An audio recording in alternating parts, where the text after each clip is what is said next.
কি অবস্থা খবর পেয়ে আপনারা কোন ফায়ার স্টেশন থেকে আপনারা এসেছেন? কি খবর ছিল আপনাদের কাছে?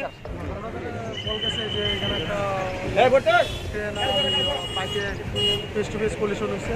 আমরা পেশেন্ট পাইছি, পেশেন্ট পাইয়া আইএলএস নিয়েছি। কয়জন আসলো? একজন। আইএলএস বর্তমানে কি আইএলএস কি নাম ওনার? ওনার নাম হচ্ছে সুবীর ঘোষ। বাড়ি কোন জায়গায়?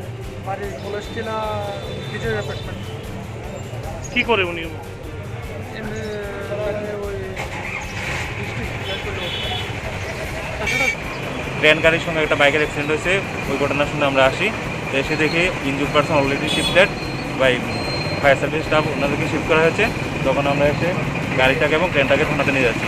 যদি পরবর্তী সময় স্পেসিফিক কমপ্লেন আসে কেস নিয়ে তদন্ত করা হবে। কি নাম ইনজিউর্ড? ইনজুর্ডের নাম আপাতত প্রাথমিকভাবে যে নিচ্ছি, ওনার নাম সুবীর ঘোষ, বাবা উপেন্দ্রচন্দ্র ঘোষ, বাড়ি কলেজ টিলা। যে ওয়েস্ট পিএসের আন্ডারে পরে আমরা আসলাম ওয়েস্ট পিএসের আন্ডারে, মানে ওয়েস্ট পিএসের স্টাফ দায়িত্ব তারে ভেরিফাই করতেছে।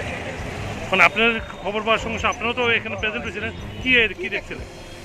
একটা ট্রেন বাইকের পিছন দিয়ে ধাক্কা মারছিল আর কি। তো বাইকের ড্রাইভারে ইনজুর্ড হয়ে গেছে, এখন জিবিটি হসপিটালাইজ। ড্রাইভার পাওয়া গেছে? আমরা আসার আগেই নিয়ে গেছে পায়ে ব্যথা পাইছি।